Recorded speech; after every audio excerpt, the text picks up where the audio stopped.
My name's Jenny. And I'm Ted. That's not what I say. I say I'm Jenny. And I'm Ted. I'm Jenny. And my name is Ted. No! All right, we got it next time.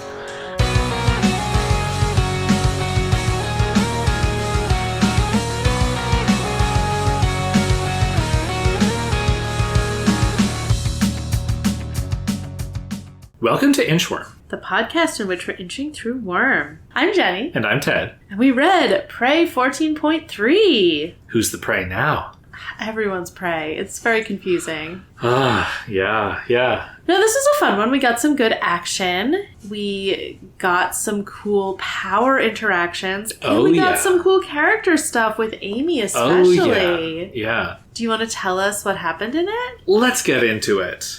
We left off with Siberian poofing out of existence, Tattletale's jaw dropping, and them realizing that they've got to warn the rest of the Unravelers that Siberian is incoming. Trickster blames Lisa and calls her stupid. Lisa says, I thought she was just going to run for it, 80-90% chance. Taylor shares her vehicle theory, and they're going to pursue on the dogs, but apparently Bitch said, look, after 15 minutes or so, the power's going to start wearing off. They're going to get smaller and weaker, and they might sort of attack you if you try to ride them for too long. And it's been long enough that it would be a risk to take the dogs. So they really don't have a good way of catching up. Taylor turns her attention to Amy. Amy is moaning in pain and horror and, says that she just couldn't escape Siberian. Taylor says there's nothing you could do, but, there's always a way to fight back. Tattletale tries to jump in and talk to Amy, but Amy immediately tells her to shut up and calls her a bitch. Tattletale quickly loses patience and storms off to try to call Regent and Ballistic and the rest of the Unravelers on the phone, leaving Taylor to continue talking with Amy. Taylor does some first aid on the tips of Amy's fingers, and Amy starts asking, how can you even be friends with Lisa? Everything that's happened to me, it's all because of that encounter at the bank. And Taylor's like, all of the stuff that's kind of happened to me really got set into motion there too. But Taylor defends Lisa against Amy, saying she didn't plan for everything. She's using the power that she was given. Amy's like, look, I think if Tattletale hadn't said that stuff in the bank, I could have dealt with the rest of it. Oh, or maybe Amy. Victoria would have given me the benefit of the doubt. Taylor doesn't obviously have the context we do for what Amy's talking about here. But Amy's like, how can you be friends with her and still think of yourself as a good person? Taylor's like, I don't know that I think that about myself. In fact, maybe I've done more harm than good trying to help people. And she's thinking about Dinah, the people in her territory, and Brian as well. And Amy asks one final time, but your intentions are good? And Taylor says, yeah. And then Amy says, I don't know what to do. Tell me. I'm not going to fight. I don't want to talk to Tattletale, but I need guidance. And Taylor doesn't really know what to ask for. And then something crosses her mind. Okay, Bonesaw was telling me about my corona something in my head. Could you, access my power and give me more range? Something like that. And it's a horrifying thing for Taylor to imagine and even ask. She's immediately remembering Bonesaw cutting her head open. She's like, we've got to stop Siberian. And Amy says, well, I can't affect brains. And Taylor's like, shoot. But then she's like, okay, how about charging up the dogs? Amy looks at the dogs and is like, ugh. She's like, yeah, they could still bite me. I'm scared. Trickster gets in like, well, can you grow us wings? And Amy's like, oh, no, I can't generate flesh out of nothing. It's slow for me to create a new body part the body won't reject. Taylor's like, okay, how can I find something encouraging to say to Amy to get her to be useful? But Amy works up the courage to approach one of the dog monsters, and she reaches out, and it takes her a minute, but she's able to understand what Bitch's power has done to the dog, and sort of, almost more like a construct than a biological creature in some ways. But she's basically like, well, look, I can't make them bigger, but I think they're not going to get smaller anytime soon after the kind of boost that I've done. She does that to both of the dogs that they have. Taylor explains, we're going after Siberian. She has a weakness, and, we're risking our lives, but we might be able to kill her, and we will, I think, have the courage to do that. And Taylor's like, and the reason we can do it is because we're pissed. And Amy's like, well, I'm pissed too, but she does not take Taylor's hand to come with them. They're all ready to leave in pursuit of Siberian, and Taylor's like, okay, look, you don't have to come with, but why don't I give you some of my bugs and you can work with them? Amy says, you're a villain. You're asking me to betray the family I grew up with if I'm helping you. And Taylor just looks at her and is like, I feel like we're alike in some ways, but I do not even understand. I do not even understand, Amy. And she's like, why are the people who cling so strongly to right and wrong the ones who seem to understand it the worst? And she's like, oh, maybe I shouldn't talk. Maybe I shouldn't throw stones. Then Lisa intervenes again. She says, I don't think you should talk about betraying family. And Amy immediately goes pale. And Taylor can't stop her from jumping in and saying, like, look, if we leave Amy like this, Skitter, you're going to be distracted. So I'm going to say what I want to say. Amy, I know what you did. You crossed a line that makes you a real monster. We both know it. And Taylor's like, thinks about stopping it, but doesn't. Lisa continues, yeah, you hate yourself. You think you're absolutely the worst, but you are wrong. You are not there yet. And at hearing that, Amy looks up and she's got this like defenseless look on her face. And Taylor's like, oh my God, Lisa is so good at like, she could be a cult leader, like breaking people down and building them back up again.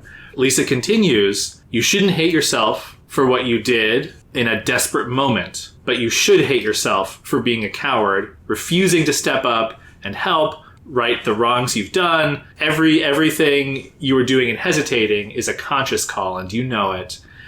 And if you don't start acting soon, you're going to hit rock bottom. Then she leaves without giving Amy a chance to respond. And Amy says to Taylor, I'll come.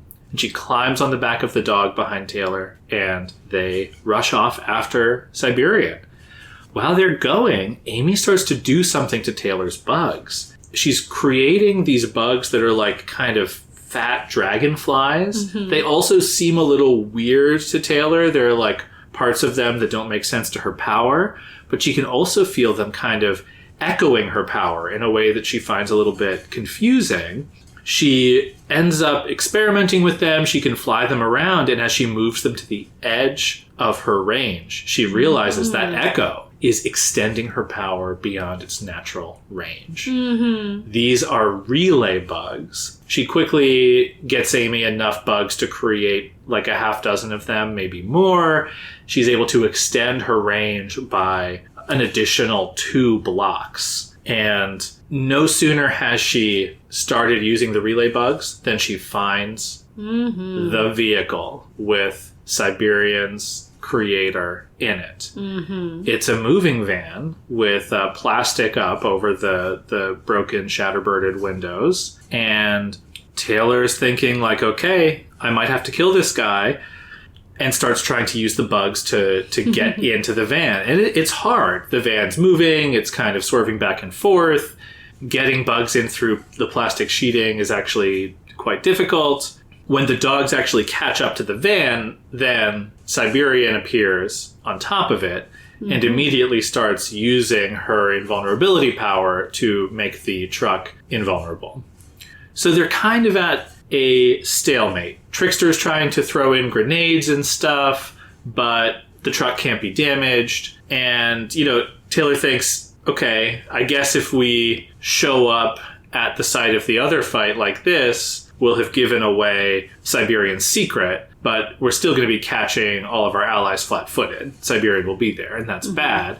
Then Gru steps up, cloaks the truck in darkness, so the truck still can't be harmed, but occasionally Siberian drives into a building or a wall and has to kind of keep going. The truck doesn't get damaged, of course, but stalling for time.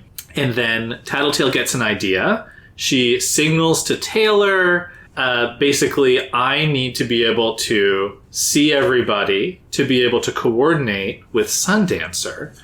The truck is in darkness. We're going to have Sundancer drop her sun a little bit in front of the truck. So when the truck comes barreling out of the darkness, it'll hit the sun and, more importantly, presumably go careening into a giant half-sun-sized pit that's been melted into the ground. That plan kind of goes off without a hitch. Obviously, Siberian isn't hurt. The truck is invulnerable. But for a little while, Siberian is stalled. The truck's in a hole at the bottom of the pit that the sun had created. At least they're buying time. Taylor thinks, I wonder, Siberian's protecting the truck and not her body directly. What if that's a limitation? That she cannot use her power on her real body. And Lisa's like, yeah, that's a great point, but we've got company. The heroes have arrived. They're wearing their fireproof, identical costumes with gas masks and stuff. This is the group of speedsters, people who presumably saw Sundancer's son and zipped over to intervene. Legend, Battery, Cash, Chariot, Ursa, something or other. Taylor doesn't really remember her name. And Glory Girl, much to Amy's chagrin. Taylor lets the heroes know that Siberian and her creator are in the pit, and Siberian leaps out wielding the truck. Cash tries to imprison Siberian somehow, but it doesn't work, and Cash ends up with a nosebleed, sort of like in pain on the ground. Siberian just runs away, swinging the truck wildly. Legend is in fast pursuit, and Chariot, Battery, and Glory Girl approach. Lisa says, they want to talk, let's talk, bring Amy. So Taylor grabs her so she can't run away. The heroes start to take off their helmets. We see Chariot, we see Glory Girl, and Glory Girl has dark circles under her eyes, and she is glaring hatred at Amy. She accuses her, you've joined them now? And Amy is meekly like, oh, I just wanted to help fight the 9. Amy says, don't hate me, please. And it's too close to, and then Glory Girl's like, too close to what? Are you going to admit what you did to me? And Amy just kind of like collapses in on herself, and Chariot's like, okay, we've got bigger fish to fry here. The 9, yes, but I'm actually just the messenger in this situation. The director of the PRT would like to have a word with you, Tattletale. Yeah, wow. There's quite a bit. It's lot super is going exciting on here. Yeah. So to start at the end, when I first saw this, I was like, well, what? Is this part of Pigot's plan, or did something else change? Because I don't know that she could be reacting so fast to the Siberian thing. But thinking about it more, listening to your summary, I think it is just in response to the Siberian thing. We know that Piggot is really focused on Siberian as sort of the origin of the villain problem. Yeah. And, like, she was watching that video. We know she knows it super well. Stopping Siberian is one of her main goals in this whole operation. Yeah. She had a stupid plan for it, but still. And I bet she, like, they have the communications relay up and stuff. You know, she's probably watching what's happening. So I bet as soon as Taylor put up that message in the sky, like, Siberian and her maker, arrow, to the pit, Piggot was like, I need to talk to them. What's going on? Like, I'm sure she wants to. I was also going to say, I felt like Legend's reaction to that was super weird, that he looks at Skitter, like, he reads that, and then he immediately turns to, like, Skitter and Gru. Yeah. But that also makes sense, right? Like, if Pigot's in his ear, and suddenly he's like, find Skitter, like, we need to know the answer. I mean, I bet, like, Siberian looms large in his history. Yeah. Directly, he was in that video. Right. What do you know that I don't know? I'm Everyone's sure going to be... He's like, I'm sorry, what? And looks at the person who obviously sent the message. Also someone he's sort of intrigued about in general. Yeah. Like, what's going on with this girl? But yeah, I think everyone is super, like, honed in on Siberian and her maker, question mark.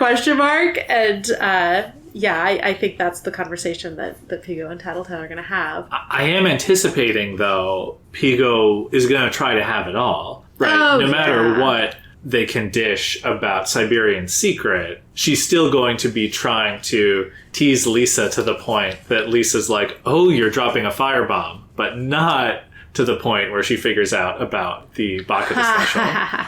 She doesn't know how Lisa's power works. That's true. So I think Lisa might figure this out. I certainly, but I'm anticipating that level of gameplay from Emily next chapter. I agree. I think she'll be outmatched by Tattletale in that regard. Because she just doesn't understand Tattletale's power. And Trickster called Tattletale stupid in this chapter, so she's going to be on overdrive. Exactly. Also, he may have minutes to live. I feel like that was a huge error. She's got her gun.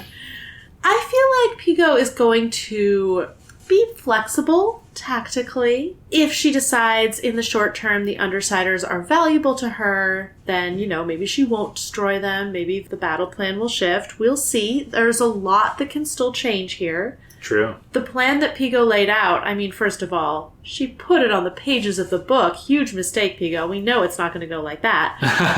But also, it had a lot of wrong information underpinning it. Yeah. So I was wondering, because the heroes show up and it feels like they're just heroing, right? They saw the giant sun and then it's like, oh, we got to go, figure out what's going on and save people. But that almost felt more like normal heroing and not part of not a Slaughterhouse 9 heroing. Not part of the firebomb plan. So I do wonder if Legend still was like, we must go and save, and then she's making use of it. Or if this is somehow, if there is an ulterior motive for the hero showing up at all, who knows? Well, they probably know that the sun is one of the Unravelers. They know that's Sundancer, and they don't have a truce with the Unravelers. Yeah. And yeah. They're, I think they expect the Unravelers to show up and fight the 9. So maybe they're just like, oh, some part of the battle is going on down here. They're not necessarily showing up to stop Sundancer. Right. And I guess they know that the Travelers don't have that much of a body count. They have a body count, but I feel like they're Given aware their that powers, they have much less of a body count than they would. But I guess seeing the sun, it's like any day could be the day that Sundancer finally breaks bad and that's true. It's like you can't just ignore that happening. Right. But I do think they were also probably something big is going down over there, and they know Siberian's not accounted for. Though, I loved, to Sundancer's credit, she, when she set the building on fire, she then used her sun to,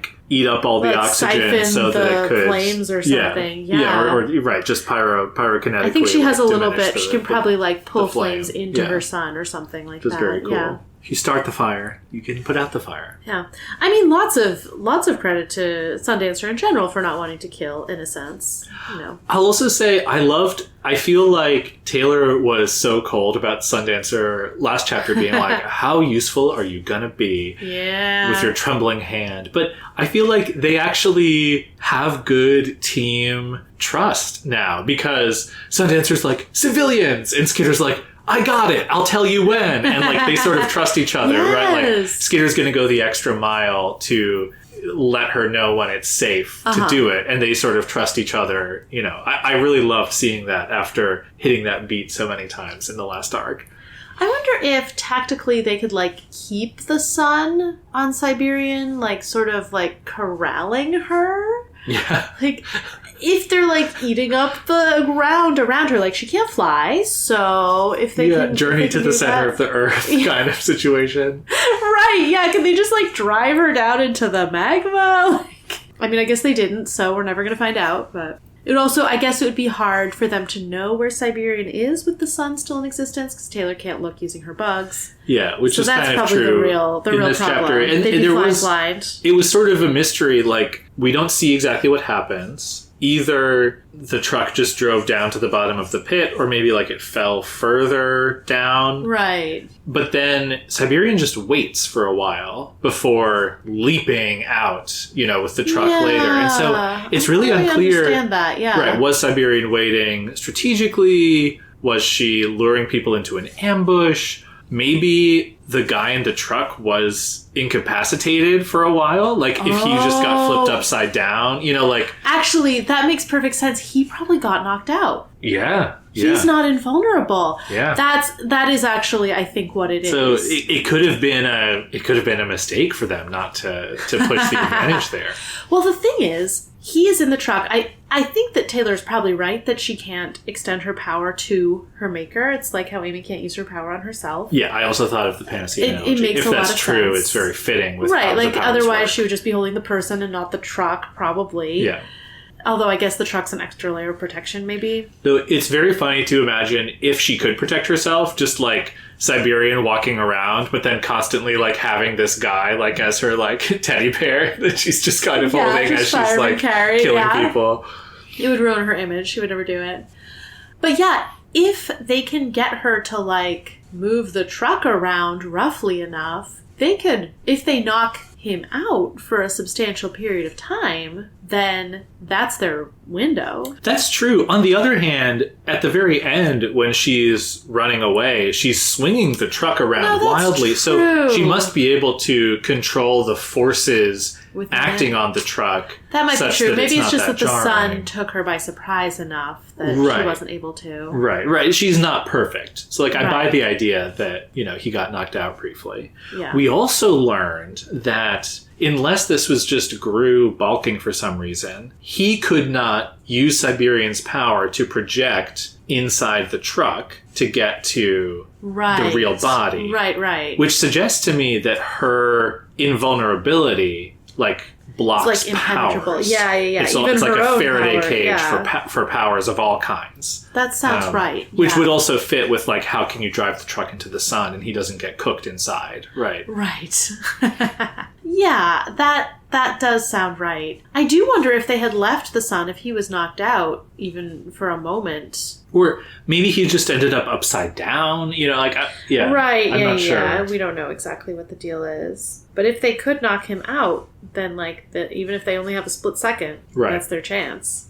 If they could knock him out, then Gru can steal his power and send a Siberian form in to kill him. Exactly. I was wondering, Lisa's like, no, I was 80 to 90% sure she would just run. Would that even have been any slower? Because the guy has to follow her. So, like, she's a little bit limited as to speed. And, like, I feel like her poofing out of existence and reappearing a little bit farther along her range, not that much faster than her running, which is incredibly fast. Also, if the dogs are time limited in the same way, they wouldn't have been able to give chase. It was a little bit... Yeah, it's like her poofing out of existence didn't do that much, I don't think. Yeah. It was like a shocking moment, but yeah. But I guess it's sort of, I don't know. I guess maybe at top speed the truck can go faster than Siberian. Maybe. Yeah. Right. Probably not in Brockton Bay right now. Yeah. But speaking of cool powers, Amy and the dogs, Amy and the bugs, like Taylor was completely right when she said Amy's power is just incredibly flexible. I know. It's not, it's any living being. It's the microbes. It's like, it's fascinating. It's so cool. The range extension was so cool. The relay bugs. Yes. What a great moment. Yes. I love that. The power combos mean that, in addition to all of the creative stuff that Wildbow is constantly doing with the individual powers, it means that there's, like, no ceiling for what can be done because you just, like, get, someone else to collaborate with Skitter and they can do something new and cool. That was something, because I really enjoyed Taylor's, comforting words to Amy right at the beginning of their conversation when Amy is like, oh my God, there was nothing I could do. I was getting hunted. She was eating my fingers. And Taylor's like, yeah, there was nothing you could do. Like, sort of like, you don't need to worry about that. But then, like, actually in conflict with what she thought last chapter. Well, but then Amy is like, oh, but it just seems all so unfair. The Endbringers, the Nine, like, there's so many things that we just can't win.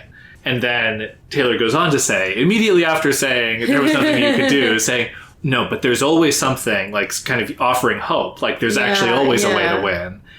And I feel like even though that is almost contradictory. Yeah. I think what it is what you were saying, which is that, like, individually, sometimes you do get put in no-win situations. But if you are working with each other, then there is a way to win. And for Taylor, that way is about, finding the right combination, finding the right way to use people's powers together. This reminds me sort of indirectly of what Lisa says to Amy. Like, we've talked about how one of the themes of this book is the power of friendship. Like, we were saying, like, who's going to be successfully recruited by the Nine? Well, who doesn't have friends? Yeah. And unfortunately, that is also Amy now. But her choice in this chapter, in response to Lisa's thing, which we should talk about more, but was sort of choosing to have friends. Like, to going with them instead of going off alone means having hope of survival. And then I think also sort of by implication, like thematic implication, hope of improvement, of not becoming this horrible version of herself that she's afraid of. I really think you have been rooting for Amy to start to turn this corner. And you were saying, like, well, maybe after the hospital scene, Amy will think about some of the stuff that she heard Taylor say. And I feel like we got the payoff for that in this chapter. Yeah. Because Amy is saying, Tattletale's so awful, right? Yeah. And you're friends with her? And then she later says kind of like, do you think you're still a good person, even though you're, like, friends with the villain? And she's clearly talking about herself, and she is, like, feeling, I think, the possibility of letting Skitter be her friend, right? Like, that is what she is processing in this moment. And Skitter is the only one who will give her the time of day. And she is ready to say, okay, your intentions are good, even though you're a villain. Yeah. Maybe I can get there. And Skitter doesn't play into her black and white thinking. Like, this is something Amy has really taken refuge in, these absolute binaries. Like, either I don't work on people's brains at all, or I do, and I do the thing I've always wanted to do to Victoria. Yeah. Like, either I am a good person and a hero, or I am a bad person and a villain. And she has been using, like, these have been helpful structures for her, especially as she struggles with, like, maybe I'm bad because I hate healing people and I'm miserable doing this work that I know is good. Maybe that makes me bad. Okay, no, but I'm still the hero. Therefore, I don't need to worry about it. And, like, oh no, maybe I'll slip up and mess with Victoria's brain. No, I don't do brains. Therefore, I don't need to worry about it. Like, these have been shelters for her. Yeah. These, like, very black and white ways of thinking. And, I mean, they don't hold up. Like, that kind of just goes without saying. But Taylor doesn't play the game with her. Amy's like, how can you consider yourself, like, a good person? And Taylor's like, well, I mean, I don't know if I consider myself a good person. Like, she just refuses to be like, no. Here's how you can still be a good person and be friends with someone like Lisa, like me. Well, but the funny thing about that is you're absolutely right. And Amy is feeling, I think, the potential of closeness to Taylor. Yeah. But that is not enough to get her to come with them. Yeah. And it's so funny because Tattletale, like, playing bad cop to Taylor's good cop, gives her something that is closer to her worldview, right? Because what she says to Amy is, you've been bad, but you're not irredeemable, and you can atone for being bad. Yeah. Instead of Taylor being like, well, what is bad? You got to absorb the nuance. Yeah. Right. What's good and bad? I don't know about that. And Lisa's like, I know. You were bad, but it's not too late for you. And, like, that is actually... I think both are helpful pieces, like... No, absolutely, but I think Amy is going to need some time to absorb Taylor's nuance. Like, that's not something you take on quickly. Absolutely, but meeting her where she is was necessary to get her to act. Right, because she still has this idea of like, oh, but if I join with you guys, that's betraying my family. And, like, those two things aren't connected in any way. Like, the Undersiders, the Unravelers are not opposed to Amy's family. Well, and the funny thing is, she doesn't even, like, the way she phrases it is like, you'd be asking me to betray my family. And it's like, I don't think that's what they're asking. No. Right? They're asking you to help. And you consider it a betrayal. But that's all because they're villains, and being with villains means betraying your family who are heroes, because heroes and villains are always irrevocably opposed. Yeah. Yeah. I loved Lisa's speech to her. I feel like I want to take everything she said a little bit with a grain of salt, because this is Lisa rolling a nat 20 on persuasion, right? Like, this isn't Lisa spouting her fundamental truths. Like, I mean, that Lisa maybe never spouts her fundamental truths. We don't know. But the thing I'm curious about is whether Lisa actually believes the thing about can't judge yourself by what you did in, I forget what she says, like a moment of weakness or desperation. A moment of desperation. I mean, probably Lisa doesn't care, because Lisa doesn't really care about judging people. Like, that's not an area of interest for her.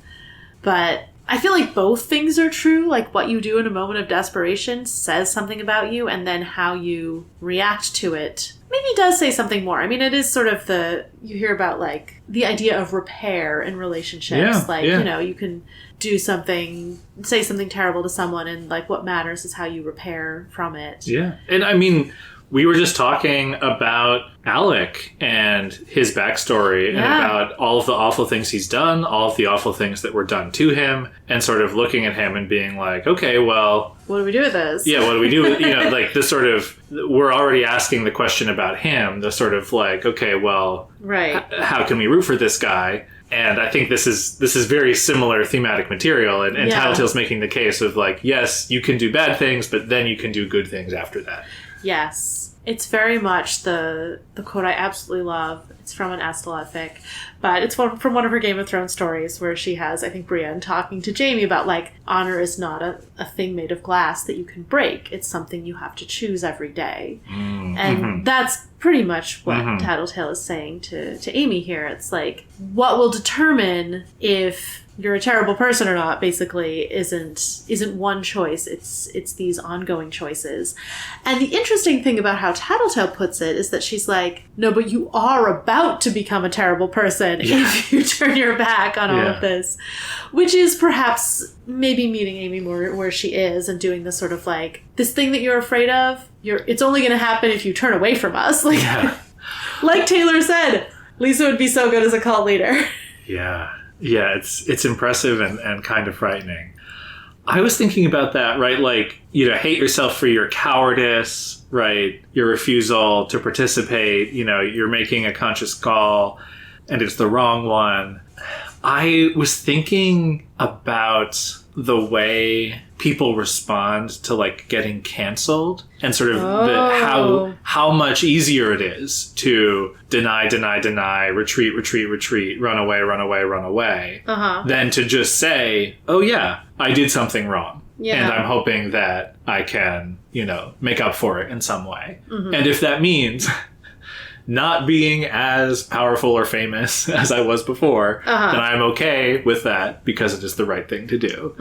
And that not being willing to take responsibility is something that, like, really gets under my skin. So I'm very much rooting for Lisa in this moment. And in the beginning of this chapter, Amy's trying to pin everything on Tattletale. Yeah. It was so transparent, I feel like. Obviously, it's not Tattletale's fault, everything that happened with your family. Like, maybe it started coming to light when Tattletale talked to you, but, like, no. Yeah. What Bonesaw did to you had nothing to do with that. If Lisa hadn't done her thing, like, Victoria still would have been mad at you for it's all very her brain. Convenient. The thing, like, I mean, it makes sense, and also I understand why she hates Lisa. But the thing where she's like, I could have dealt with it. You know, like, I could have dealt with it all if not for you. We know how Amy was. She wasn't going to be able to. It was unsustainable. It was totally unsustainable. Yeah. But it's an easy thing to pin things on. And this is what she does. She takes shelter in simple, clear ideas that are false. And that's great until they don't work anymore. Yeah. I was thinking about, you know, Taylor's alternate vision of Lisa. And it's basically Jack, right?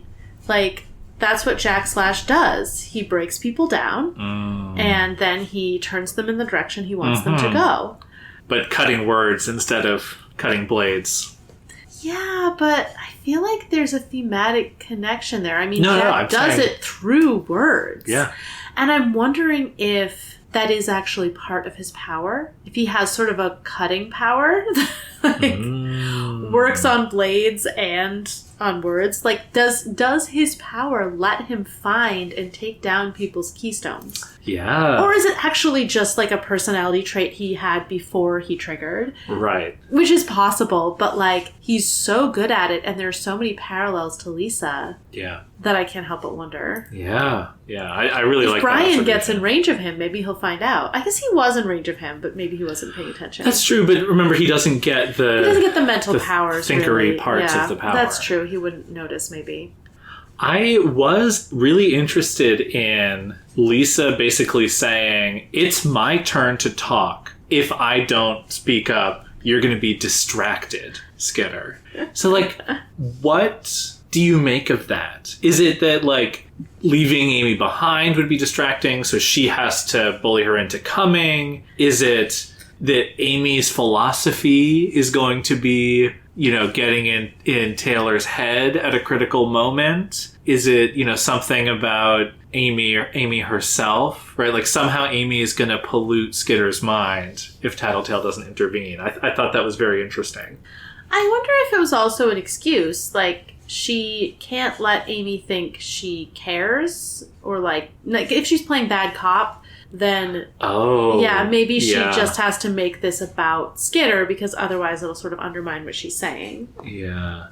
Because that's so funny. I was almost seeing it as like, what if this is a little bit of that like dark, manipulative Lisa, where she's like, she's seeing kind of like, okay, Taylor is a committed villain, and that's like working for me right now. And Taylor and Amy starting to like, you know, figure out like, oh, heroes, villains, like reminding Taylor of that part of her, you know, is there something threatening in Taylor having a, you know, like a friend outside of the Undersiders that is like, Lisa's like, this is too distracting. Amy's going to come with, and I'm going to make sure you know what I know, which is that Amy's been doing bad stuff, right? Because like, there's very much a like, that's interesting. We are going to sort this out. She is, like, is there friendship possessiveness and or group possessiveness there? I mean, what she is doing is getting Amy to come with. Like, she probably could have done something to get Amy to stay behind, but maybe she knew or, like, had an intuition that, like, down the line, that would have drawn Taylor away. And so she needs Amy to be part of the group, because then she won't, like, Taylor won't get drawn away. Yeah, but I also like your theory, which is, like, secretly nice Lisa, who's like, I'm trying to help Amy solve this problem, but I have to play the role of not even secretly cop. Nice necessarily, but secretly, you know, expedient. Like, I want Amy to come with us because she'll be effective. But she can't make Amy think she's saying it because she needs Amy's services, because Amy won't do it for that reason. Yeah. She needs Amy to think that she is... Yeah, that's fair. I might have overinterpreted what you said, but I was imagining a version of Lisa who's like... I mean, maybe both. This girl is a mess, but I think that she could be happy again, and I'm going to force her, you know, there. It's hard for me to imagine Lisa caring about that at this moment. That's probably true. Just like with everything that's going on. But I do think she might be like, oh, I see an opportunity to get Amy to join our side, which would be huge. I mean, it is. It's how they find Siberian. Yeah. The other Lisa moment, like emotionally, that was really interesting is because Amy just won't let her talk. She calls her a bitch. She yells at her to shut up.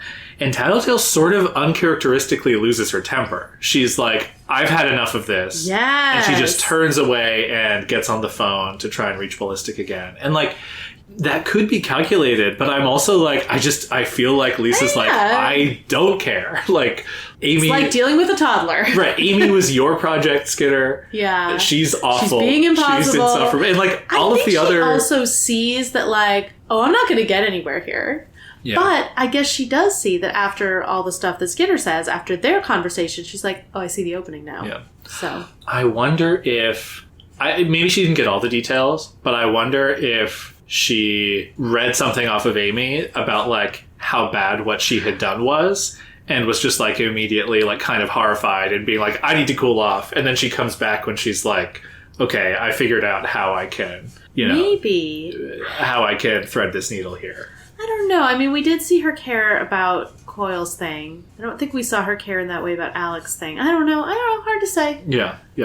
I feel like my impression of her is that she's not squeamish about that kind of thing, but it was pretty bad.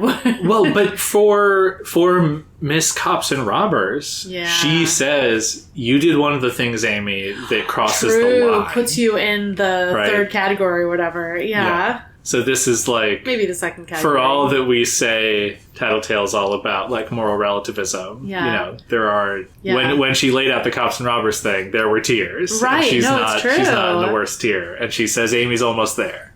Yeah. What Amy did was in the worst tier, but Amy doesn't have to be in that worst tier yet. Right. If she starts cleaning up her act. Yeah. And it really is. I mean, she's the scaredy cat, like, clearly. That just wasn't clear to me when we got that list initially. Like, I just hadn't seen enough of Amy to know that. Mm-hmm. But, like, yeah, we see her in this chapter. She's like, even regular dogs bite. And Skitter's like, ugh.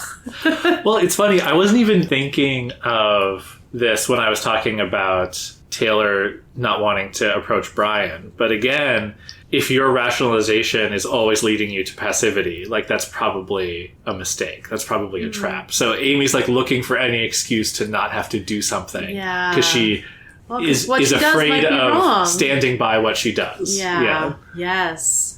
Though I do want to give Amy credit. She does the scary things. She is really turning a corner in this chapter. Yes. Like, I'm always prepared for her to be pathetic and let me down. But, like, I want to give her credit for being brave with the dogs. I want to give her credit for coming with. I want to give her credit for the relay bugs. Uh-huh. And in particular, so, like, Taylor thinks with the relay bugs, like, oh, like, Amy, she definitely wasn't going to, like, weaponize my bugs or anything. So maybe this was, like, a power boost that, like, I couldn't use to hurt people. So, like, Amy was just sort of, she could have done something better, but she didn't. But actually, I think that's selling Amy a little bit short, because when Taylor's like, could you hack my brain? What she asks for is more range. Oh, and Amy actually gives specifically the thing that she asked for, as like, this would be the number one way to boost my power. And Amy figures it out. So, like, I do want to give her credit for, like, though I am looking forward to the horrible giant mutant bugs that Amy creates for Taylor that Taylor can control, because they're still bugs. Yeah, though I did wonder when Taylor's like, these bugs are kind of like hollow and weird feeling. I do wonder if the more Amy makes things not bug-like, the less Taylor's power will recognize them as bugs. I wonder if there's, like, a trade-off there. There's probably a border about similar to how, like, when she's feeling Bitch's dog, she's like, oh, these aren't, like, living things. These are, like, dead things that are still functional with, like, a little dog inside them. She's almost like Hellhound is kind of right. She's like a dog necromancer. Yeah. She, like, raises huge dead dogs but keeps the living dog inside. But Amy's, she is the best. She figures it out really quickly. Yeah. I do, like, Taylor should have just shoved, like, 1 million bugs onto the dogs to make them, and Amy could just kind of, like, moosh them in, right? Like, isn't that kind of... I guess maybe what she was saying to Trickster is it would be too slow, because, like, the dogs aren't used to having... That's such a gross idea. Wow.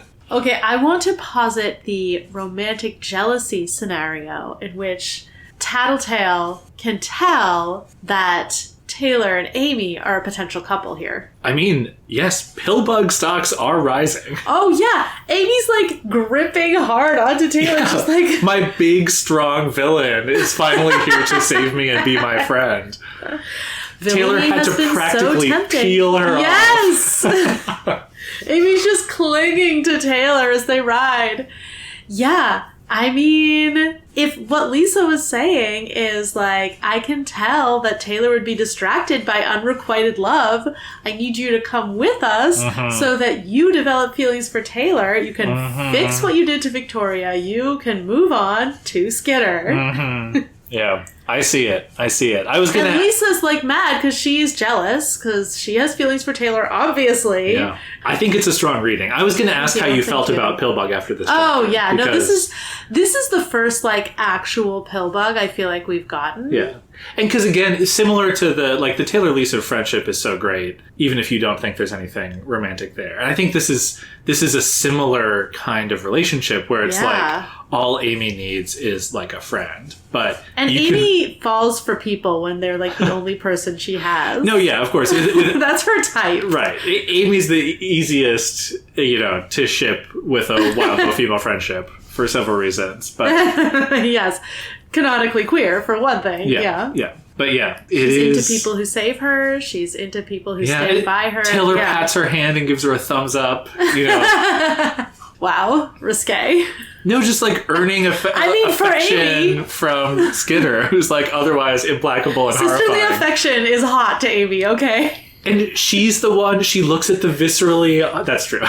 She looks at the viscerally horrifying dog and reaches out and touches it. And Skitter is also viscerally horrifying to her, and she's touching her by the end of the chapter. Oh, so true. She's just growing in complexity. This is really good for her. I hope she doesn't die in the next chapter or something. You know what's not good for her?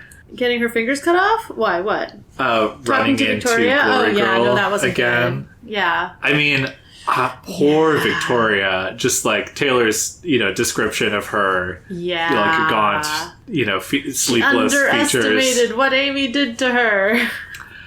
The thing where Victoria, the first thing she says is, "You've joined them now." I kind of see where Amy might get her sense of what a villain means from. Yes. It's exquisitely awful, right? Amy sees herself in this, like, the potential to switch to the dark side. And the person she cares about most in the world shares that black and white view of heroes and villains. Yeah, definitely. Yeah, Victoria's not like, oh, I'm so glad you survived being hunted by Siberian, which I guess she might not have known about, to be fair. Yeah, and Amy's like, she's so meekly like, I just wanted to help against the 9, which is, I think, her justification, right? Like, which is actually what she is doing. And although I think she also is happy to have a new person who she can cling to. But yeah, I mean, what Amy is saying in this moment is what all of these stupid people should be saying. Like, let's band together against the 9. Yeah, but it's such Taylor offers to collaborate with the heroes, and they conspire to kill her. But it's such a step back for Amy. Like at the end of the chapter here, like being presented with the awful worldview that she's trying to escape. It's not going to be an easy road for her, but I think she's going in the right direction now, and I am hopeful. I just like, because they bring her, and I thought that it feels important, sort of like, Taylor's not willing to strong arm Amy. Tattletale is, right? She rolls that nat 20, but like they're not. Amy still comes willingly, even though Tattletale works, her unpowered mind whammy on her. Yeah.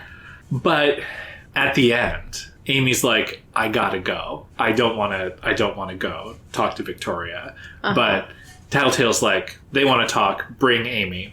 And Taylor grabs her wrist and keeps her from running.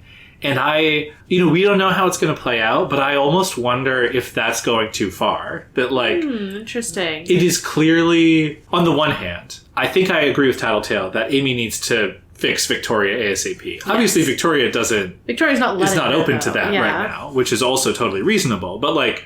So, like, from the sort of sense of, like, we need to fix this problem, I see the argument for, like, we're going to make Amy face what she's done. I bet Tattletale could talk Victoria into it. I don't think that's the priority for her at this moment, but, like, I bet she'll be able to. Yeah, but... Because really, the rational thing is, let Amy fix it. Yeah, but they've made so much progress with Amy, I wonder if Amy needs space more than she needs to be thrown in front of Victoria in this Probably. moment. I mean, it's gonna be a tough And again, not like, I think Victoria has every right to be very upset and hateful. It's more like, I don't think... She shouldn't be hateful. It's too close to love. Yeah. Oh, yeah. So, weird thing for Amy to say, right? Yeah, I mean, I'm not sure how much point there is to her telling Victoria not to have strong feelings about her when she literally gave Victoria strong feelings about her. I mean... Yeah, okay, so I do want to go through this because I kind of have like an alt theory on this, right? Okay. So like, too close to what? Then she goes on to say like, aren't you going to admit what you did? Amy hung her head. She shook her head, but I doubted Glory Girl could see it, right? Like, can you admit it? And Amy's like, no, I can't admit it. I can't admit it, right? Like that all kind of makes sense. And I was thinking like, it's a really weird way for like, why does Amy care about being hated? Like, does Amy want indifference from Victoria? Like, is that why she would say it in this moment? Or like... Well, what she says is like, I don't care what you think of me. It's not that it hurts me for you to hate me, but like, hatred is too close to, and then she gets cut off. And I assume the next word is love, but... Well, right. So like, it is a weirdly sort of like poetic thing to say in this moment. Yes. And I was thinking a lot of like Victoria's power, where like you can feel intimidated by her or impressed with her. And like, you know, we've seen Amy kind of like basking in that feeling. And I do wonder if, like, again, building on what I was saying, like being important to Victoria is what she wants, but it is also keeping her in the bad place. So like sort of moving to a place where this is like less charged would be healthier for Amy. But, you know, I don't know. I was also wondering, my alt theory here, and this is probably reading too much into it, and Amy's just being poetical, is that maybe what she was going to say is, that's too close to how I feel about myself. And like, I'm trying to not hate myself anymore. Like, Tattletale is like, move past hate. And here Amy is being confronted with hate from Victoria. And of course, Victoria completes the sentence the way that you would expect. Right. But maybe Amy, shaking her head to herself, was like, that's not what I was going to say. I was trying to explain, you know, some other kind of thing. That doesn't feel likely to me for what she would be saying in this moment. Like, because I don't think she feels like she has the right to ask anything from Victoria that would be like a favor for herself. I think that's fair. I think that's fair. She does say something she about, probably like... is going to say too close to love, but it's a weird... I think it's a weird thing to say. That is true. But she does say something about, like, I don't care what you think of me or something. It's just for your own sake is sort of the implication I took there. Mm-hmm. Mm-hmm. I don't care what you think of me, but hate is too close to... Like, I don't care what you think of me would contradict the idea of, like, but I don't want you to hate me because it's too close to how I feel about myself. Like, I don't know. Mm-hmm. But you're right that it is weird no matter what. Mm-hmm. You're right. Oh, I found something I wanted to say in connection to what I was saying about, like, the friendship jealousy or maybe even romantic jealousy. The more Dark Lisa, Mastermind Lisa version of it, the sentence that jumped out to me is when Taylor's defending her to Amy, she says, she didn't plan that. It might have started that way, but she wasn't the cause of everything that followed, I said. I wondered if I was trying to convince myself. So there is a part of Taylor that sees Lisa be that cult leader and like might be reflecting a little bit like, oh, am I under her spell? And I do wonder if Lisa picks up on a little bit of that doubt. Like, I think that's kind of what... That's the distraction piece, maybe. Exactly. You can't not trust me, Lisa. Exactly. I mean, we have been inside Lisa's head, but we haven't really... Like, it wasn't the most revealing interlude in terms of her personality, motivations. She's a real closed book. We're taking her word that she's going to open up. Right. We don't know that the version that Taylor imagines of her isn't real. I mean, forget Evil Brian. What about Evil Lisa? I'm just seeing the potential evil versions of these people who are openly supervillains all over the place. I mean, it's funny because, you know, as we've said, we don't know exactly where Lisa stands on, like, morality, that kind of thing. She does do evil things. She definitely hasn't shown herself as concerned with preserving innocence as Taylor has. And yet, that's not evil Lisa. That's just, you know... morally gray, not a hero, a supervillain, but like with a conscience at some level, probably. Yeah. who Taylor can be friends with. And I mean, given how much Lisa, dances for a crowd, how much she hides her real motivations, all of that stuff, how much she still hasn't opened up fully to Taylor, even though she says she's working on it or working towards it. We don't know.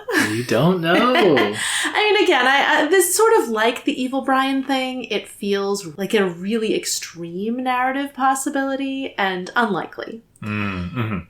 There was another little detail when Tattletale starts really digging into Amy. Taylor thinks she's seeing how Amy is crumpling in front of her, and Taylor thinks, I almost spoke up. I wasn't sure why I didn't. And I was wondering, why does Taylor want to speak up and why doesn't she? Is it like it's too far? She sees this as bullying, kind of like all the terrible stuff Tattletale's saying. Does she not speak up because she's curious? Well, there might be some curiosity. My basic read on it is she's worried that what Lisa is doing will not be effective at getting Amy where they want her to go, or to a good place for Amy at all. And she wants to speak up, but she doesn't really know how to do any better herself. Like she's been struggling with it. And so she does kind of want to see what Lisa has to offer, see what Lisa's going to try. It's hard to be like, I think you're doing it wrong if you don't have a better alternative to offer, even though we do that with parenting stuff all the time. Oh, yeah. Also, more, maybe people have been saying, oh, you guys are overthinking it with all of the Amy Taylor stuff. But Taylor's thinking, I got settled and wrapped my arms around Gru's body. He didn't react or protest. She's so attentive to any contact with him. And I can just imagine Amy thinking the same thing. Yes, I got settled and wrapped my arms around Skitter's body. She didn't react or protest. I'm in. Yeah, I also love, the beat, speaking of Taylor in the world of villains, when she looks at Sirius and just oh yeah, that's a horrifying monster. I'm used to it by now, which is just very thematic. Used to the bugs. Yeah. That's villainy is your day job for you. Speaking of Lisa's speech to Amy, I was really entertained by how much Lisa's basically telling Amy where she is in her narrative arc. Yes. She's like, no, this is a potential turning point for you narratively. You could become a bad guy or a good guy in the book. Excellent observation. It's Lisa as having read ahead and having spoilers, right? She's just like, I'm going to tell you. It's a little bit like, breaking the fourth wall powers. I think I've conjectured it'd be cool if Jack had those. Yeah.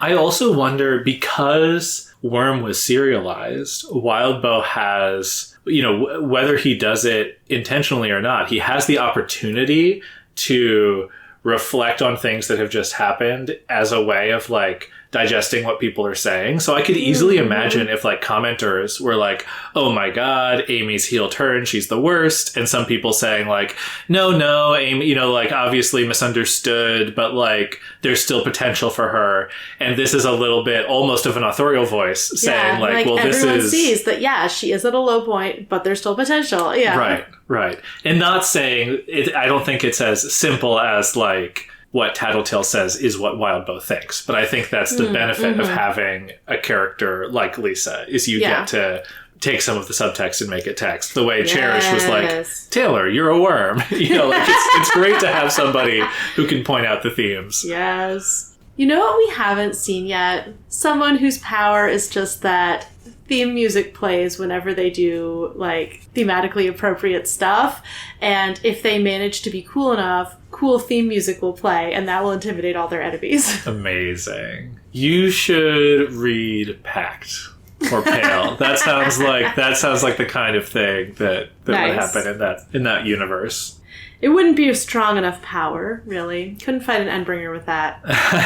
I mean, I think you couldn't. Who knows? Narrative is a strong force. All right, so a couple other little Taylor things. Taylor says to Amy, I've probably done more damage than good by trying to help others. And then she thinks about Dinah, the people in my territory, and Brian, which to me is really telling about how much she's struggling in the wake of how he's changed. I I think that's mostly guilt talking. Yeah. Like, I really don't think, objectively speaking, there's a question of, like, it would have been better if they'd killed Brian in that freezer and then Bonesaw had killed them all. Like, I don't really think Taylor would even say that, but I do think she feels guilty about what Brian went through. When what Brian accused her of is she shouldn't have put everybody in danger, right? Because there was no reason for Taylor to expect the out that they got. So Brian's like, you basically killed everyone for no reason. You got lucky, but... I mean, again, that's the kind of thing it's easy to feel guilty about, but... First of all, it was not Taylor convincing them they had to go back for Gru. Like, everyone seemed to be on board with going back for him. She was the only one speaking up for him not being killed immediately when they found him, but... That's fair, and I know Taylor's probably... And Aisha was already there, so Aisha would have died anyway. Taylor is probably being hard on herself, but it was notable to me that she puts Brian in that category. There are a couple of reflections on killer instinct, right? She tells Amy, I like to think we'd have the courage. Yes, to courage kill is Siberian. a real watchword in this chapter. And then she says, I felt strangely calm as she starts to attack the truck. If it came down to it, I'd have to kill the man. Yeah, it is interesting that she frames the response to Amy that way. I wasn't totally sure of the, like, valence of Amy's question of, like, you would just kill her. I mean, the Slaughterhouse 9 do have a kill order out on them, so, like, even the heroes will kill them if they can. Yeah. And I think Amy probably knows that. She's up on the hero stuff. So I don't think it was like a, wow, you would murder someone. Like, I think it was more like... you would just do it in the sense of, like, you would be brave enough for that. And that's the context in which Taylor answers it, whether or not that's what Amy meant. I see Amy as being like, you'd be a murderer, because she's so obsessed with that kind of thing. And then Taylor flips it on its head by saying, like, well, I hope I'd be able to be, because that's what the mission calls for. Yes, I hope I'd be brave enough to do the right thing, which is kill Siberian. Yeah, just teaching Amy a little bit of that nuance. You're right, I might be giving Amy too much credit for having that nuance already in place in that question. Like, maybe she doesn't know about the kill order, or she's just not thinking of it. Yeah. There's the bit where they're explaining the Siberian projection thing. It's like, yeah, that's what we were talking about. And Amy's like, I wasn't really listening. I didn't understand that. I wasn't paying attention. Get it together, Amy. I mean, yeah, you kind of... So much of the stuff she does in this chapter is irritating, frustrating, but, like... I really do, like, have to give her a lot of credit for the pressure she's under. I mean, she's just not a frontline combatant usually. And I feel like the way we see Taylor and co. performing under this kind of pressure is, like, probably actually unrealistically good. And it's nice to get this reminder of, like, oh no, she was just, like, running for her life across the city, and she lost her family, and she did this horrible thing that she feels guilty about. Like, she's just not thinking clearly, as she says. It is sort of fair to lower your expectations for her, but I think to Tattletale's point, by staying out of it, she is unprepared. That is true. Right. She's had a longer career, I think, than the rest of them, but she is by far the least prepared. That's what Victoria was thinking about her in the Glory Girl interlude. She was thinking it about the brain thing. Like, if Amy ever does have to do something with brains, she won't know how. Exactly. And that turns out to not be true. It turns out her power can totally handle that, and she had a completely different reason for not going after brains. But that is true with regard to combat. Like, now that she actually has to fight for her life, she's unprepared. Yeah. And I think that's probably something that Victoria has a complete blind spot about. She's like, well, I would always protect her. I'm always there to protect her. That's my role. She doesn't need to fight. And if you're a brute, you know, you might not think about that kind of thing anyway. Because, not that Victoria's power doesn't take skill, but, like... Right. Fighting does come naturally. Yeah. And I do think that this is... We haven't seen a ton about Victoria and Amy's relationship. Like, we haven't gotten to watch it over long periods of time. But I feel like what we have seen, in retrospect, looks even less healthy. Like, now that we know. I think there's, like, some real codependency there. With the thing where Victoria messes up and gets Amy to bail her out. And Amy's like, I'm not going to do this again. Like, they kind of both know that she will. And this thing where... possibly I'm guessing, going out on a limb here, Victoria doesn't want Amy to fight because she's the protector. And Amy likes that about Victoria because she doesn't want to fight. And so she wants to be the, like, sort of coddled, I can just be in the background. I don't have to actually fight. There's a moment when Amy is looking odd at Victoria when she busts through the wall in the bank. She's like, you're here to save me. Right, and, like, you know, throw Tattletale against the wall or whatever. Yeah. I mean, it's hot, but also I think she likes that dynamic. Yeah, codependent, I think, is a good word. Yeah. And I mean, it also, by all accounts, their family situation really sucks. And they don't have it. They really only have each other. So, like, you know. It'll be interesting to see. They're just teens. I don't want to be too hard on them. It'll be interesting to see if Amy manages to form something any more healthy with Taylor and or the other Unravelers. Yeah. I assume primarily Taylor. She seems to be the only one interested in being friends with her at this point. Even though she does say that she doesn't like her in this chapter. But yeah, just if she tries to put them in the same position, or if she does manage to step up and create something a little more balanced. Yeah. I feel like we haven't really speculated about, is there any hope for a future reconciliation between Amy and Victoria? And I'm not sure where I stand on that. Like, I think narratively they could get there, but I could also see it just, like, never happening, and it would be a real tragedy. Yeah. I think it could only happen if Amy changes Victoria back, like undoes what she did, and doesn't erase her memory, because that would be a real problem. Yeah. I mean, that might solve the problem in some way, but not really. Yeah, I don't know. I am rooting for it, but it also, I don't know that it feels, at this point in the story, I don't feel like I have a lot of emotional eggs in that basket. Uh-huh. Like, I'm kind of like, oh yeah, that would be a tragedy. Okay, what's Amy doing with the Unravelers? Yeah, that makes sense to me. Amy feels like an important foil to a few of the Unravelers. Like, certainly to Taylor, but also, like, to Regent a little bit. Right, the sort of, like, Cape family who, you know, I'm leaving behind. Yeah. You know, like, there's not a lot of obvious similarities in the Regent Cherish dynamic and the Victoria-Amy dynamic, but I feel like there's probably something there. So, yeah, Amy feels like a really useful foil, and I would observe that Taylor's arc with Danny, for example, is one that has been very slow played, you know, over the past 8 arcs or whatever, right? We've had a few scenes. Yeah. But, you know, very background. Book 2, it's been very background. And I feel like her wrestling with that part of her identity feels like a long-term thing. And that feels like the sort of parallel. Obviously, what Amy did to Victoria is so much worse than, like, being a supervillain is and having your dad be ashamed of you. But I feel like there's something there in terms of, you know. It was great when Tattletale called her on the hypocrisy of saying, like, I would be betraying my family. Yeah, no, I know. Yeah, she's a real piece of work, but I want to believe that Tattletale is right. Yeah, I want to believe that Tattletale is right. I still really like her as a character, despite her many failings. Like, somehow I just really am rooting for her. Really want to see her come around. Yeah, I find her very compelling. Yeah. Yeah, and even though I don't approve of her choices, like, it does feel very kind of natural and human how she got there. Yeah, I think like we talked about, I think in her interlude, tragic is like the right word for it. Yeah. In addition to fucked up. One thing about Taylor where I was like, hold on. When the heroes come, there was a pause. We could fight. My power would be largely foiled by those suits, but Gru had his power. Taylor, you want to fight? Like, what are you even thinking? Well, I assume it was more like, if they attack us, we can defend ourselves. Yeah. I mean, I guess it's very much like maybe Taylor in her house when the paramedics come in and she goes into her room and draws her knife, right? Yeah. She's like, oh no, a new threat. This is what it means to be prepared in the way Amy is not prepared.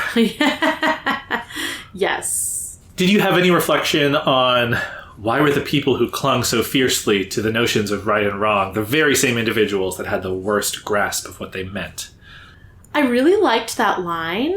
I'm not sure I have a lot to add to it. Like, it feels like it kind of says the thing. Yeah. It really reflects what Taylor is thinking about, heroes and villains, how she needs to be better than the heroes that she knows about. It feels like a very secular humanist philosophy in pointing fingers at people who stand high and mighty on their of this religions. Absolutist. Yeah. I feel like the thing where she's like, wait, but what does that say about me? I think about right and wrong a lot. I feel like that's the kind of thing where this is a deep cut, but the line in, is it Prince Caspian, where Aslan's like, are you ready to rule? And he's like, I don't think so. And Aslan's like, good. If you felt ready, then you wouldn't be. It's that kind of thing. Yeah. No, I think it's a sign of maturity, right? Yes. Right. She's especially recognizing I might be wrong about these things. She was closer to Amy at the beginning of the story. Yes, right? So true. And she was justifying. She's right? the perfect person to lead Amy through this. Right. She was like, I'm pretending to be a villain, but it's okay because I'm going to turn them in. Right. And now she's like, what is villainy? Exactly. We all do it for different reasons, legend. She's on this whole journey of coming to understand right and wrong and her own moral stance, and Amy is really at the very beginning of that journey. She's had these two rigid pillars that she has guided herself by, but now Taylor is her compass. Yeah. Her bug compass. And another great parallel is that Amy hits the same rock bottom that Taylor did a couple arcs back. When Taylor turns to Tattletale and is like, Lisa, I don't know what to do. Right? For the first time, she doesn't have an answer. And Lisa says, run, go to your dad. Amy does the same thing here, it's even more unlikely that Amy would turn to Skitter and be like, I don't know what to do. Please tell me. And it's a big get for Taylor, who this is all she wants, is somebody to be like, hey, I mean, she feels uncomfortable in the moment, but I think she would love to be able to be like, okay, I can step into this role. I can issue the orders. I can tell you what to do. I mean, I think the question is whether this will be something that scaffolds Amy's growth, or if Amy just becomes dependent on Taylor in a way that, maybe she was dependent on her ideas of good and evil and on Victoria before. And I feel like with the way it's going, with Tattletale's lecture, I don't think it's just going to be her blindly obeying Taylor. I mean, we already saw that she's not going to do that. But yeah, I'm hopeful. It'll be interesting to see how it develops. Yeah. Amy's also, she starts to call bitch hellhound, but then switches to bitch. Yes. Right. It's a tiny little thing. Recognizing. Now, is Amy enough of a temp undersider that having her fingers bit off counts for your limb loss prediction? No, and also wasn't it just the very tips? That's not... Okay, it doesn't count. No. I'm just trying to give you some wins. And she definitely wasn't an undersider when that happened. That's fair. Also, I guess growing flashes, it doesn't really work, but I am curious whether Brian will be able to fix that for her. Maybe he'll just be able to heal it over. Yeah. I also feel like Amy helping Taylor with the relay bugs and then being immediately rewarded with them finding Siberian should be good for encouraging her to do stuff. Yes, right? That was so look what happens when you do stuff. You help. Well, we'll see how that turns out, though. Fair. What did you think about Taylor's initial proposal to Amy? Oh, that she messed with Taylor's brain? I feel like that's got to happen now at some point. So this is maybe the fact that it was mentioned means that it won't happen, but we know Amy does have that power. She's lying to them that she doesn't. She's already messed with brains, so what does she have to be afraid of now? I mean, I know what she has to be afraid of now. It's the vast realm of just getting everyone to do what she wants, which is incredibly damaging and Chekhov's terrible. Corona potential, as Taylor calls it. Corona Polentia? Yeah. Corona Potential is a better name. I really love it because it's awesome to have Taylor. It's awesome to see Taylor being like, this is the scariest thing I can think of and I'm still willing to do it. It's like throwing her body under Armsmaster's halberd to save her bugs, right? She's just like, this isn't a crazy, perhaps suicidal thing to do, but Amy, what if you made my power bigger? And then, of course it makes sense to me that Taylor's just like, oh, Amy can't do that, whatever, and moves on. It's fun. It's fun that she thought of it in this moment, for sure. I wonder if Amy sort of accepting her new role in the nuanced villain hero landscape and accepting sort of, you know, being willing to deepen this connection with Taylor will manifest as her coming to Taylor and being like, no, okay, I can alter your brain. But don't tell anyone. Yeah. Yeah, it'd be cool. God, she and Bonesaw together would have been infinitely powerful. I know. It's so scary. Whew. Let's hope that doesn't happen. I had to call out the iconography on Siberian's truck. A giant icon of a hand on the back with the words, haul it. We all know what it is. I thought you were just supposed to haul. Isn't that what people do? It should just say haul. It should just say haul. And Taylor says, I might have found it amusing, but I'm amused. I was very amused. That must be what it feels like to Siberian, though, to like, you know, you have this infinitely powerful, invulnerable body that you can create and have just tear across the world and do whatever you want with no repercussions. And you still have to haul around your actual physical body after it. Like, what a pain. I know. I also assume, I mean, I don't know. I guess there's no reason that this work can't reference U-Haul. But like, I was like, oh, is this like an off-brand U-Haul? I mean, there's no reason for I'm sure there actually is a Haul-It brand. Probably. You know, somewhere. Who knows? Maybe it's Canadian. I was so sad for Brockton Bay about now, like, there's the Leviathan crater, and now there's like multiple like Sundancer, like molten glass pits where, you know, those are honestly just kind of cool. It's so bad. Brockton Bay right now, like, this is a drop in the bucket. That's doing them no real harm. Yeah. I had some just quick things about other capes, and then we can wrap up. Like, we see Gru has to work a little bit harder with his darkness. Yeah, it after his doesn't second last trigger, as long. which is interesting. So it's like, it is There's a more real powerful, cost more to versatile, but his, it's not a strict his new upgrade. power. Right. I was thinking a little bit about how Sundancer is like really, you know, there's synergy. They're working well together. I kind of am wondering if now that Sundancer has met Amy, she's like, okay, if Amy's not around, I'm the Amy. So like, I got to step up. Oh, just you mean like I'm the annoying one who... Yes. Now, that's not a fair comparison to Sundancer, but I'm wondering if Marissa is like, oh God, okay. Is that what I'm like? I love Ursa Aurora. Oh, yeah. She had 3 forms, where she duplicated herself into 3 states, or something.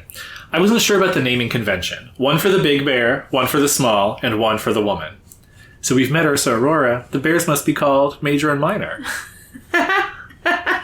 Aww. I also love that Legend has purple lasers. I don't know if they are always purple, or if you can choose the color they are.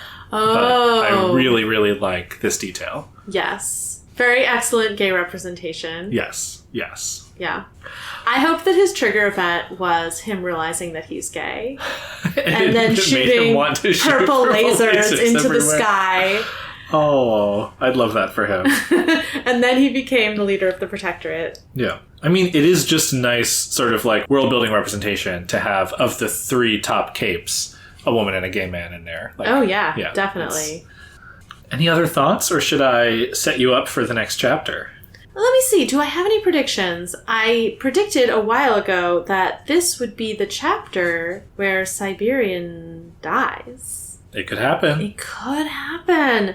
I don't know. I did already speculate that, like, Piggot is calling in response to the very recent information that they gave the Protectorate. So I do think that's probably going to, like, reshape events in some ways.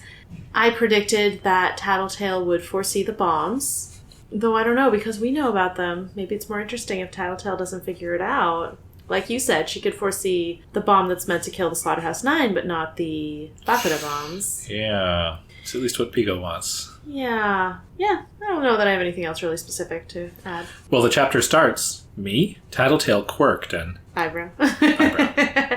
Yeah. Oh, this is going to be a fun conversation. I want to see Piggot versus Tattletale. That's going to be great. It's going to be great. Next time. On Inchworm. Worm is a web serial by J.C. McCrae. You can read Worm at parahumans.wordpress.com and support the author at patreon.com/wildbow. Follow us on Tumblr and Blue Sky at Inchworm Podcast, or find our Discord link and any other updates on inchwormpodcast.com.